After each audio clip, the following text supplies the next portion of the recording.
Hi అండి. నేనైతే బంగాళదుంప, ఎగ్, ఎండు చేప ఈ మూడిటితో కర్రీ అయితే ప్రిపేర్ చేస్తున్నానండి. దానికోసం అయితే ఇక్కడ ఎండు చేపలు అయితే తీసుకున్నాను. వాటిని అయితే క్లీన్ చేసేసుకున్నాను.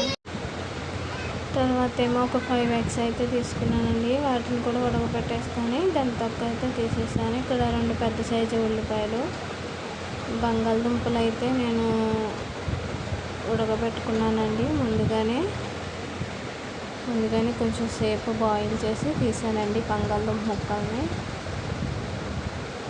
కర్రీ కోసం అయితే ఆయిల్ వేసాను, కర్రీకి సరిపడా కొంచెం పసుపు వేసి దీన్ని ఎగ్స్ని అయితే వేసుకోవాలి. మనం కొంచెం గోల్డ్ కలర్లో వచ్చేదాకా ఫ్రై చేసుకోవాలండి. ఎగ్స్ని అయితే ఇలా ఫ్రై చేసుకుంటే సరిపోతుంది. ఎగ్స్ని అయితే తీసేసుకుందాం మనం. తర్వాత నెక్స్ట్ మనం క్లీన్ చేసుకున్న ఎండు చేపలని కూడా దీంట్లో వేసేసుకోవాలండి. మనం మామూలుగా వేసుకోవచ్చు, కానీ ఎండు చేపలు అయితే ఫ్రై చేసుకొని కొంచెం ఇవి పచ్చిగా ఉంటాయండి ఎండు చేపలు. వీటిని సావడాలు అంటారు, మరి మీ సైడ్ ఏమంటారో తెలియదు, కానీ మా సైడ్ అయితే సావడాలు అంటారండి. ఎండు చేపలు ఫ్రైకి కానీ కర్రీకి కానీ చాలా బాగుంటాయండి. ఇవి ముందు మనం కొంచెం ఫ్రై చేసుకొని ఒక కర్రీ చేసుకోవాలి. ఇంకా లేకపోతే కర్రీలో మొత్తం పీస్ అయిపోతుందండి మనకి. అయితే అవి ఫ్రై అయిపోయినాయి కాబట్టి ఇప్పుడు దీంట్లో నేను ఉల్లిపాయలు వేస్తున్నానండి. ఉల్లిపాయ, పచ్చిమిర్చి, కరివేపాకు, కొంచెం అల్లం వెల్లుల్లి పేస్టు, ఇదంతా బాగా మగ్గే వరకు ఉల్లిపాయలు అనేది మనకి బాగా ఫ్రై అవుతేనే కర్రీ అనేది టేస్ట్ బాగుంటుందండి. కొంచెం సేపు అయితే మనకి ఫ్రై అవ్వాలి. తర్వాత నెక్స్ట్ అయితే టమాటాలు కూడా వేస్తున్నాను. టమాటా కూడా బాగా మగ్గాలండి. దాంట్లో వాటర్ ఉంటుంది కదండి. టమాటా మనకు కొంచెం త్వరగానే మగ్గిపోతుంది. కొంచెం మీడియం ఫ్లేమ్లో పెట్టి కర్రీని అయితే ప్రిపరేషన్ అనేది చేస్తున్నానండి.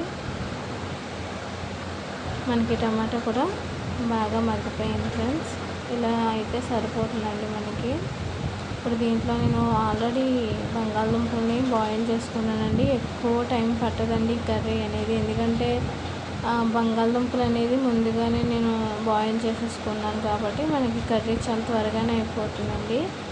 లాస్ట్లో టేస్ట్కి సరిపడా కారం, ధనియా పొడి, జీలకర్ర పొడి, మనం ముందు అల్లం వెల్లుల్లి పేస్ట్ చేసేసాం కాబట్టి ఇంకా ఏమి వేయక్కర్లేదండి. కారం అనేది అది మీ ఆప్షనల్ ఫ్రెండ్స్. నేనైతే ఒక 2 స్పూన్లు అయితే వేసాను. ఇప్పుడు ఒకసారి మొత్తం బంగాళదుంప ముక్కలకి అంతా కూడా కారం కలిసేంత వరకు కూడా కలుపుకొని తర్వాత దీంట్లో కొంచెం వాటర్, ఒక గ్లాస్ వాటర్ వేసుకుంటే సరిపోతుందండి. మనకి త్వరగానే ఆల్రెడీ బంగాళదుంప ముక్కలు ఉడికిపోయినాయి కాబట్టి త్వరగానే అయిపోతుంది. జస్ట్ 5 మినిట్స్ అయితే మనకి కర్రీ అయిపోతుందండి. దీంట్లో లాస్ట్లో కొంచెం కొత్తిమీర కూడా యాడ్ చేసుకున్నామండి. కర్రీ ఇంకా ఒక 3 మినిట్స్లో దింపేస్తాం అనగా దీంట్లో ఎగ్స్ను, ఎండు చేపలు ఆల్రెడీ ఫ్రై చేసి పక్కన పెట్టుకున్నాం కదండి, అవి కూడా వేసేసుకొని ఒక 2 మినిట్స్ అయితే మనకి కర్రీ అనేది అయిపోతుంది. చూసారండి, కర్రీ అనేది అయిపోయింది, చాలా దగ్గరగా వచ్చేసిందండి. కర్రీ అయితే దింపేసుకున్నాను ఫ్రెండ్స్. చూసారండి, ఎండు చేప మనం ఫ్రై చేసాం కాబట్టి మనకి ఎండు చేప ముక్క అవ్వలేదు, ఎండు చేప లెక్క ఉంది. కానీ ఇలా కర్రీ చాలా బాగుంటుంది ఫ్రెండ్స్. ఎగ్, బంగాళదుంప, ఎండు చేప కర్రీ అనేది రైస్లోకి సూపర్ ఉంటుంది ఫ్రెండ్స్. ఓకే అండి, నేను చేసిన ఈ ఆలు, ఎగ్, ఎండు చేప కర్రీ అయితే ఎలా ఉందో ఖచ్చితంగా కామెంట్ చేయండి. ఇలా వండుకొని తినడం ఎంతమందికి ఇష్టమో ఖచ్చితంగా కామెంట్ చేయండి ఫ్రెండ్స్. Okay friends, bye.